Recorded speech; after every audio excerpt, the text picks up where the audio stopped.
Mesdames et messieurs, jeunes et vieux, bienvenue dans votre magazine Échange. Vous faites bien de nous suivre pour ces numéros. Nous avons reçu pour vous Monsieur Laurent Lokwa. Il est entrepreneur et écrivain. Avec lui, nous parlerons de ces grands projets honorant nos baobabs littéraires. Ces grands projets qui accompagnent comme ça nos élèves dans ce qu'ils font et dans leurs études. Monsieur Laurent est sur ce plateau. Il va répondre à toutes nos questions. Monsieur Laurent Lokwa, bienvenue. Oui, merci, monsieur Giresse. En forme? Très en forme. Vous êtes déjà un habitué de cette émission, oui? Bien sûr. La citronnelle Sindea Congo se porte comment? Oui, de ces côtés-là, je pense qu'à 80%, nous sommes déjà dans les bons et nous essayons d'aller petit à petit, oui. Surtout couvrir, si pas toute la capitale, mais progressivement, nous espérons que ça ira. Voilà, aujourd'hui, nous ne parlons pas de la citronnelle Sindea Congo, mais nous parlons de ce grand projet honorant nos baobabs littéraires. Monsieur Laurent Lokwa, dites-nous, pourquoi avoir choisi ce titre honorant nos baobabs littéraires? Pourquoi le choix de ce titre? Bon, d'abord, nous sommes partis d'un projet. Oui, oui. Parce que là, honorons nos baobabs littéraires, c'est juste une campagne que nous voulons mener. Ok. Mais il y a un support, donc il y a un projet qui a été initié, et là je l'ai dit, pas par moi, mais par un certain Denis Moukoulou. C'est un grand écrivain, auteur d'une trentaine d'ouvrages. Un grand écrivain, mais voilà, méconnu du public. Alors, c'est de là que nous avons tiré, disons, cette initiative pour lancer cette campagne, pour essayer d'honorer à notre façon tous ceux-là qui ont marqué l'histoire de notre pays, surtout dans ces domaines de la littérature. Donc voilà. Ok, merci beaucoup, monsieur Laurent Lokwa. Honorons nos baobabs littéraires est un titre incitatif. Indirectement, vous voulez insinuer quoi? Que nos baobabs littéraires ne sont pas honorés? Oui, ça c'est sûr. Donc on doit se le dire, on ne doit pas se voiler le visage, on doit dire réellement la vérité. Okay. Donc il y a de ces côtés-là, il suffit de faire un tour, vous allez remarquer. Même, j'espère que vous êtes parents ou bien vous êtes grand frère. Parents en devenir. Voilà, effectivement, grand frère et à la maison, essayez de poser un peu la question à nos petits frères, à nos enfants, s'ils ont une idée par rapport à nos écrivains. Okay. Et vous allez voir que de ces côtés-là, vraiment, il y a un problème. Il y a vraiment un problème. C'est comme ça que nous avons pensé et faire quelque chose dans ce sens pour quand même apporter quelque chose de bien pour notre pays. Monsieur Laurent Lokwa, on ne peut pas se réveiller comme ça un bon matin et puis commencer un projet. Il y a toujours une motivation, il y a toujours un objectif. Qu'est-ce qui vous a motivé à commencer ce projet? Est-ce les lucres ou vous voulez seulement aider la jeunesse RD-congolaise? Non, je pense que c'est plus... parce que nous voulons, en tout cas, changer un peu les choses à notre manière. Okay. Donc... ce n'est pas tout ce que vous venez de citer, le LICRE ou quoi, non, ça vraiment, ce n'est d'abord pas notre objectif. Okay. Mais nous voudrions quand même changer les choses. Parce qu'il y a de ces choses que nous ne pouvons pas admettre que ces choses passent comme ça, inaperçues. Raison pour laquelle nous avons initié un peu les projets en question. Dans ces grands projets, vous êtes seul, vous êtes dans une équipe, vous travaillez comment? C'est vous le patron ou vous êtes juste là comme manager parce que vous avez votre casquette managériale qui vous titille un peu, ou c'est une équipe, vous travaillez en équipe, c'est comment? Effectivement, nous avons une équipe.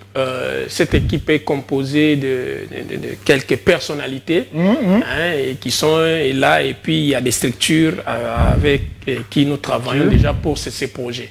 Donc, et moi personnellement, je suis dans le management de ces projets. Donc, chacun a sa responsabilité à travers le projet, mais moi, je suis plus dans le management de ces projets. Vous avez un cahier entre vos mains, vous permettez? Oui, effectivement. Merci beaucoup, monsieur Laurent Lokwa. Ici, il est mentionné. Honorant nos baobabs littéraires, écrivain Lino Noé Moukoulou Denis. Alors, il a beaucoup de casquettes, il a beaucoup de diplômes. Je ne saurais pas citer toutes ces casquettes. Mais pourquoi opérer le choix de monsieur Lino Noé Moukoulou Denis? Oui, d'abord, c'est lui l'initiateur du projet. Ok. La charité, bien ordonnée, commence par soi-même. Et voilà. Nous n'avons fait qu'enrichir le projet. Ok. Donc, voilà, je pense que s'il y a possibilité qu'on puisse bien le voir. Oh, oui, on le fera, on le fera. Donc, c'est de cette façon-là que nous nous sommes organisés de toutes les façons. Donc, commencez par lui parce que c'est lui le boss. Oui, bon, pas les boss parce que je n'aime pas trop utiliser le mot, mais je préfère parler en termes de... Je demanderai au maître Tarquin de me zoomer, c'est comme vous continuez. Et puis, comme en tant qu'initiateur, et comme il fait partie aussi de, disons, de ces barbares que nous voulons honorer, c'est comme ça que c'était un peu difficile pour que lui-même puisse porter ses projets. Ok. C'est comme ça que nous sommes là juste pour enrichir et puis porter ces projets vers les hauts. Ok, merci beaucoup, monsieur Laurent Lokwa. Mais pourquoi ces grands auteurs n'est pas connu? C'est quoi le problème? Je pense que c'est la question que moi aussi je peux vous poser. Donc, mais ici, c'est moi qui pose la question. Effectivement. Bon, en fait, c'est parce que il y a un problème de... Donc, j'ai dit, c'est notre système qui date de longtemps, qui fait que nos écrivains, et puis vous allez voir peut-être...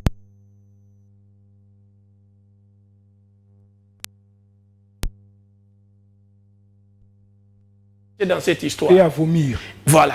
Ok, je vois derrière ici, il y a la biographie, il y a la biographie de l'écrivain, et puis... derrière, il y a l'hymne national. Et voilà. Pourquoi le choix de placer l'hymne national à la fin? D'ailleurs, pour vous compléter, vous verrez qu'il y aura peut-être un poème, il y aura peut-être une poésie sur l'arrière de couverture. Toutes ces choses, c'est pour quelle fin? C'est pour quelle fin? Mais c'est pour faire découvrir davantage nos c'est pour inciter les parents à acheter. Bon, ça c'est... Bon, acheter, on peut bien... Oui, je pense que c'est aussi ça... Et l'objectif, parce que nous voudrions au moins que quand bien même que nos parents, ou bien nous qui sommes parents, nous allons pour acheter, mais que nous fassions quand même un bon choix pour nos enfants. Imagine, vous achetez une distraction pour vos enfants, et cette distraction, ça va l'accompagner jusque dans son milieu où il est censé être concentré. C'est l'école, c'est la classe, mais l'enfant, il vient avec un cahier, avec le fusil d'un joueur. Monsieur Laurent Lokwa, attendez. Vous reprochez quoi concrètement à tous ces entraîneurs de cahiers avec les effigies de joueurs? Vous reprochez quoi à ces entrepreneurs? D'abord, ils sont là justement pour un but lucratif, mais sauf que du point de vue moral, donc là, c'est un échec. Il y a la destruction même de la société, parce que l'éducation, c'est la base même. Donc, vous voyez, ils sont là, je peux dire, comme des capitalistes. Ils cherchent juste à gagner l'argent, mais ils ne voient pas... Vous c'est l'église. Vous travaillez gratuitement. Non, ce n'est pas ce que j'ai dit. C'est l'ONG. Non, je vous ai dit, il y a pas mal de structures autour de ces projets. Et vous voyez, donc, il ne suffit pas seulement... de vous approcher seulement au bénéfice ou quoi, mais il faut aussi amener une certaine moralité dans ce que l'on fait. Et là, bon, ça c'est, excusez-moi parce que là je suis vraiment dans la philosophie, donc je ne préfère pas vraiment entrer plus dans... J'ai même vu au verso de la première page, il y a comme ça la carte de la RDC avec le 26 provinces. Tout ça pourquoi? Pour rappeler aux élèves, rappeler aux apprenants le pays ou quoi? Il y a le rappel, comme vous le dites, et en même temps, c'est aussi une façon de marquer sur nos enfants et leur donner une orientation. Parce que quand il est devant au moins un cahier comme ça, que nous leur présentons, donc il a la facilité d'apprendre au lieu de se distraire. Voilà. Voilà un peu notre objectif. Voilà, c'est un peu ça. Nous demandons aux parents, nous demandons aux apprenants, nous demandons aux élèves. Voilà, le cahier est là. Il faut vraiment le retrouver. C'est pour votre bien. Quand vous avez ces cahiers, vous avez l'hymne national, vous avez la carte de la RDC, et ça vous permet comme ça de connaître l'histoire de ces grands et beaux pays. Monsieur Laurent Lokwa, nous rentrons du côté de la régie. Nous allons prendre une annonce et nous reviendrons sur ces plateaux pour continuer. Monsieur Gloire le Maestro, je suis à vous. Il est temps que le Congolais consomme ce qu'il produit. La maison Kitoko Multiservice vous présente la citronnelle Sindaya Congo, un produit bio à multiples usages. Hormis son utilisation comme thé, la citronnelle Sindaya Congo soigne les maux de tête, les vomissements, la fièvre, les vertiges, les stress, la constipation et le manque d'appétit. La citronnelle Sindaya Congo renforce votre système immunitaire contre plusieurs virus et soigne vos pieds contre les odeurs nauséabondes. Comment préparer la citronnelle Sindaya Congo? Pour 1 litre d'eau, trempez 10 grammes, soit 4 cuillères à café de tisane dans l'eau bouillante. Laissez infuser sous couvercle pendant 10 minutes, puis filtrez pour la consommation avec du sucre ou du miel, si possible avec du lait. Consommons congolais, la citronnelle Sindaya Congo, puis filtrez pour la consommation avec du sucre ou du miel, si possible avec du lait. Consommons congolais, la citronnelle Sindaya Congo, un produit bio pour une santé des couvercles pendant 10 minutes, puis filtrez pour la consommation avec du sucre ou du miel, si possible avec du lait.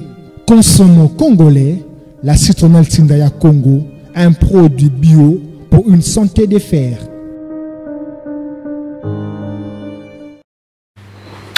Voilà, nous sommes revenus sur ce plateau pour continuer ces magazines échanges. Vous qui nous suivez, vous faites bien de nous suivre. Voilà, je profite de cette occasion pour féliciter tous les lauréats, vous qui avez réussi aux examens d'État, vous qui avez réussi aux examens d'État. Je vous présente comme ça mes sincères félicitations. Là, je vois ma petite sœur Rebecca Kankolongo Chilombo. Voilà, Rebecca Kankolongo Chilombo, félicitations à toi. Voilà, c'est pas l'heure du mariage, hein, c'est pas l'heure du mariage. Tu as décroché ton diplôme d'État, il faut aller à l'université. Les mariages, c'est après. La femme, ce n'est pas seulement la beauté, c'est d'abord la tête. Félicitations à toi, Rebecca Kankolongo Chilombo. Monsieur Laurent Lokwa, je reviens à vous.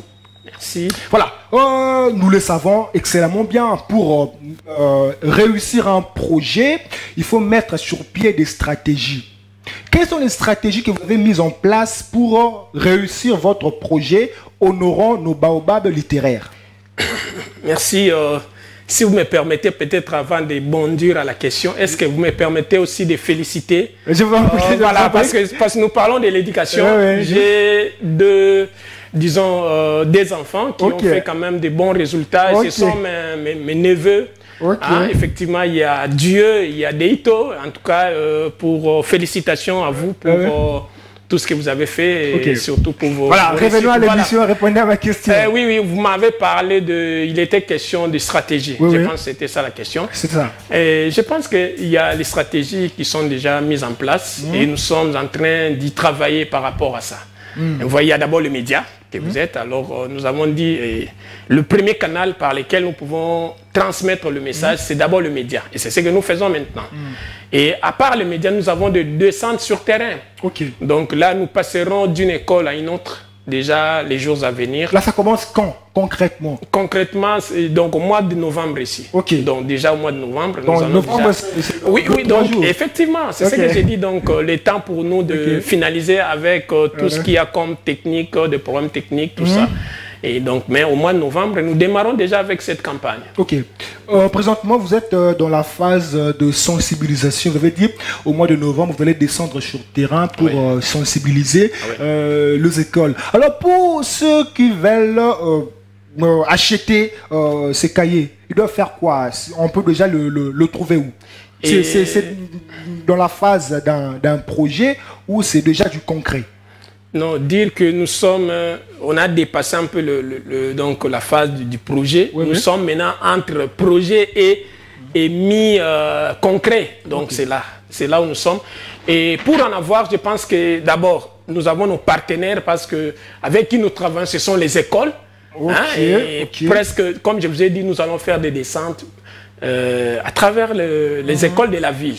Donc je pense que tous les parents qui en auront besoin, je pense qu'ils pourront toujours prendre des contacts, ou bien soit à travers votre chaîne, ou bien à travers les écoles, et nous sommes là, et si vous allez permettre, il y aura un numéro de téléphone que nous allons mettre à la disposition de la population par rapport à ça. Mais en tout cas, nos points de vente, jusque-là, je vous dis, ça sera d'abord les écoles. Monsieur Laurent Lokwa, quelles sont vos cibles? À part les élèves, quelles sont vos cibles? Il y a les élèves d'un côté. Il y a aussi les étudiants de l'autre côté, parce que effectivement il y aura aussi des cahiers cartonnés. Hein, vous voyez, et même les travailleurs pourront toujours s'en servir, parce qu'avec un cahier carton, donc il y a possibilité, et même pour les étudiants actuellement, ils utilisent aussi des cahiers cartonnés. Donc ils pourront toujours aussi avoir cette possibilité. Donc il n'y a pas que seulement les élèves. Et il y a aussi donc, les élèves et pourquoi pas les autres travailleurs et consorts. Voilà. Monsieur Laurent Loga, vous savez qu'en RDC, précisément à Kinshasa, il y a beaucoup de mauvaises personnes, hein, parce qu'ils peuvent comme ça vous suivre à la télé, puis voler ces grands projets, ces projets louables, ces projets attrayants qui influencent positivement l'éducation de nos enfants. Est-ce que ce projet est protégé? Je vous le confirme, l'initiateur du projet a déjà un dépôt légal pour ce projet. Donc tout celui qui va s'hasarder à, c'est pas moi, chercher à copier ou à quoi, je pense que donc il pourra bien nous trouver sur sa route. Donc ça c'est déjà, parce que je vous ai dit, ou bien peut-être je ne l'ai pas encore dit, mais nous ne sommes pas seuls. Donc il y a quand même les personnalités importantes de ces pays qui nous accompagnent dans ces projets. Parce que nous n'allons pas lancer seulement une seule personne, le seul écrivain, mais il y a d'autres. Et si vous me permettez, je peux vous faire allusion à Zamenga Batukezanga. Donc bien qu'il n'est plus avec nous, il nous a déjà quittés, mais il y a sa famille avec qui nous avons déjà un accord pour ces projets et tant d'autres que je peux encore citer ici, parce que c'est un mécène aussi de la littérature, bien de la culture, c'est l'honorable sénateur Didier Moumengi, donc vous connaissez bien dans le monde, surtout littéraire ou culturel. Donc, il est très actif dans ce monde. Voilà, donc c'est déjà, et tant d'autres que je préfère encore taire les noms. Monsieur Laurent, attendez, vous savez, ces projets va vous procurer beaucoup d'argent. Voilà pourquoi Tarquin vous regarde avec précision et exactitude. Monsieur Laurent Lokwa, quand vous devrez parler d'un auteur qui est déjà mort, vous faites comment? Vous entrez en contact avec la famille, le pourcentage, les dispatching, ça se fera comment? Bon, d'abord, je vais rectifier quelque chose. Quand vous dites que ce projet va nous procurer beaucoup d'argent, et en tout cas ça, je préfère déjà que nous puissions mettre ça un peu de côté, parce que s'il faut entrer dans les détails, peut-être vous allez voir que nous n'allons pas gagner grand-chose. Mais vous allez gagner, même petite chose. Oui, c'est ce que j'ai dit, parce que vous avez parlé de beaucoup d'argent. Mais vous allez quand même gagner. Oui, effectivement, parce que c'est un travail que nous faisons, que nous voulons aussi... Vous n'êtes pas une église. Vous n'êtes pas une église. Effectivement. Vous travaillez pour gagner de l'argent, parce que vous mettez de l'argent. Oui, effectivement. Vous partez voir le designer, vous partez voir les informaticiens. En termes de temps, en termes de financement, donc vous devrez en quelque sorte récupérer votre investissement. Effectivement. Voilà, donc même si ce sont des millions, c'est pour vous et les Alors répondez à ma question. Oui, je pense que ça, c'est pas vraiment l'essentiel, mais alors que l'essentiel pour nous, c'est d'abord que nos enfants comprennent, ou bien que la population comprenne que on ne doit pas continuer à nous distraire comme ça, ou bien c'est une forme de colonisation qui continue. Et à travers la culture, parce qu'aujourd'hui peut-être on parle de la colonisation politique, économique et quoi, mais on oublie qu'il y a, donc on continue même à nous coloniser même dans la culture. Monsieur Laurent Lokwa, et voilà. Vous refusez ma question, je vais vous reposer la même question. Ok, allez-y. Quand vous devrez normalement parler d'un auteur qui n'est plus, vous faites comment? Vous entrez en contact avec sa famille et le dispatching se fera comment?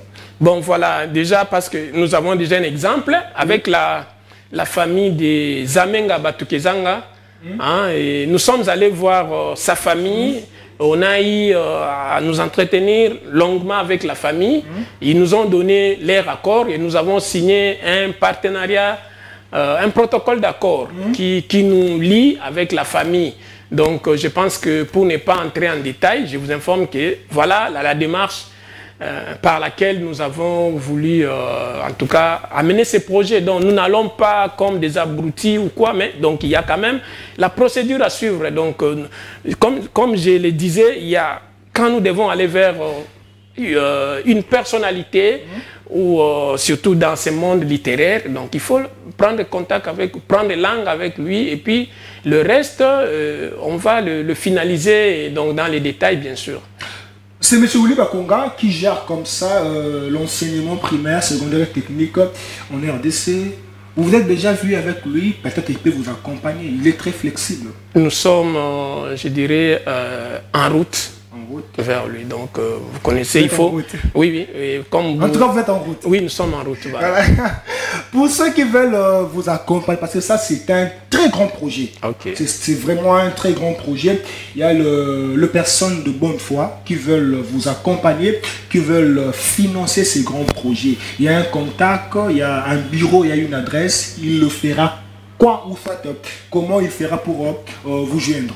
Bon, déjà, les contacts, si vous me les permettez, ils peuvent nous appeler au 081 515 0138. Donc, même ils peuvent nous écrire sur WhatsApp. Donc, je les répète, le 081 515 0138. Ce numéro-là est aussi sur WhatsApp. Ils peuvent toujours nous écrire et nous allons échanger, voir ce que nous pouvons faire ensemble. Parce que nous avons effectivement besoin de l'adhésion de tout le monde, et surtout des écrivains, parce que c'est quand même important. Moi, vous m'avez présenté, je suis un écrivain, mais je me suis dit, il y a eu pas mal de grands qui nous ont précédés.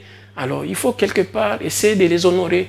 Monsieur Laurent, est-ce qu'il y a comme ça une corporation qui regroupe les écrivains? Oui, il y en a. Mais on ne vous voit pas. Oui. On ne voit pas, on ne parle pas de vous. Effectivement, c'est ce que j'ai dit. Donc, c'est un problème de système.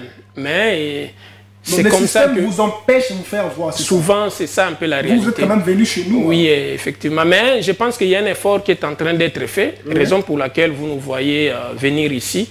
Et je pense qu'il y a encore d'autres stratégies que toutes ces corporations sont en train de mettre en place pour que désormais la culture ou la littérature, en tout cas, fasse quand même son bon chemin chez nous au pays. Merci beaucoup, M. Laurent Lokwa. Nous vous laissons quelques secondes. Il y a le parent qui nous suit, il y a les élèves qui nous suivent. Nous vous accordons le temps de présenter votre projet. Pourquoi les élèves, pourquoi les parents doivent acheter ces cahiers et laisser le cahier des Libanais, le cahier des Indo-Pakistanais, je ne sais qui encore. Pourquoi ils doivent acheter ces cahiers? Nous vous accordons quelques secondes. Faites la promotion de votre projet. Merci beaucoup, M. Giresse. Je pense que les cahiers ici, si nous recommandons ces cahiers aux parents, c'est d'abord pour leur dire qu'en achetant ces cahiers, donc, ça permet à nos enfants, à nos élèves, même à nous les parents, d'apprendre quelque chose sur notre pays. Et là, surtout dans les domaines de la littérature, parce que nous avons voulu commencer d'abord par la littérature, mais nous n'allons pas en finir seulement avec la littérature. Nous irons loin pour parler même de nos héros et tout ce monde-là. Et vous voyez déjà, le fait déjà qu'un enfant ou bien un élève puisse déjà avoir un cahier pareil, donc il y a déjà l'aspect distraction qui est mis de côté. Parce que chaque fois l'enfant est devant ses cahiers, il a la possibilité d'apprendre que de se distraire. Parce qu'il suffit de voir la présentation de ces cahiers qu'on nous présente, qu'on nous vend aujourd'hui sur le marché. L'enfant peut se retrouver devant les cahiers pendant que l'enseignant enseigne ou bien donne sa matière. Vous allez voir un enfant qui cherche d'abord à avoir, mais je vois ces joueurs, la varese qu'il a portée, c'était à quelle occasion? Et vous voyez, l'enfant peut perdre 30, voire même toute une heure, juste en train de se distraire avec le cahier. Mais il suffit qu'il puisse avoir en possession d'un cahier, donc ça l'aide directement à apprendre pas mal de choses sur notre pays. Merci beaucoup, M. Laurent Lokwa. voilà, nous allons croire que les gens qui nous suivent à la maison ont compris qu'ils doivent à tout prix acheter ce cahier qui est dénommé Honorons nos baobabs littéraires. Ça définit pour aujourd'hui votre magazine Échange touche déjà à sa fin. Mais permettez-moi de remercier les personnes qui nous accompagnent dans ces grands projets. Je dis un grand merci à Madame Mireille Louimbu Kokolo. Grand merci à vous pour tout ce que vous faites pour nous. Grand merci à Monsieur JP Kokolo Mukanda, mon boss. Merci à vous. Sans oublier Maël Doxa Kokolo. Sans oublier Abdel Kokolo Bossale. Je dis aussi un grand merci au patron de Golden 4, Messieurs Robert Chibang et Maman Espérance Co, les grands frères, prompt rétablissement à vous. Que Dieu vous bénisse. Merci infiniment pour votre implication dans ces grands projets magazine échange. Vous suivrez la rediffusion le mercredi à 21h45 et le rendez-vous est pris pour les dimanches prochains à la même heure et à la même chaîne. Nous présentons aussi nos condoléances à la grande famille Chungu. Voilà, notre confrère Guy Chungu a perdu son père. Guy Chungu, mes condoléances à vous. Soyez forts, l'Éternel est au contrôle de tout. Certes, vous avez perdu un père biologique, mais dans les cieux, il y a un père qui va excellemment bien s'occuper de vous. Le maestro Eli Carter Chungu, soyez forts. Mes condoléances à toute la famille Chungu. Voilà, votre magazine prend fin. Le rendez-vous est pris pour le dimanche prochain. Je ne le dirai jamais assez. Travaillons, travaillons, car le travail élève une nation. Un grand merci au maestro Tarquin, un grand merci au maestro Jancy, grand merci au maestro Gloire, malgré aujourd'hui, c'est un peu compliqué la vie. Au revoir, à la prochaine occasion.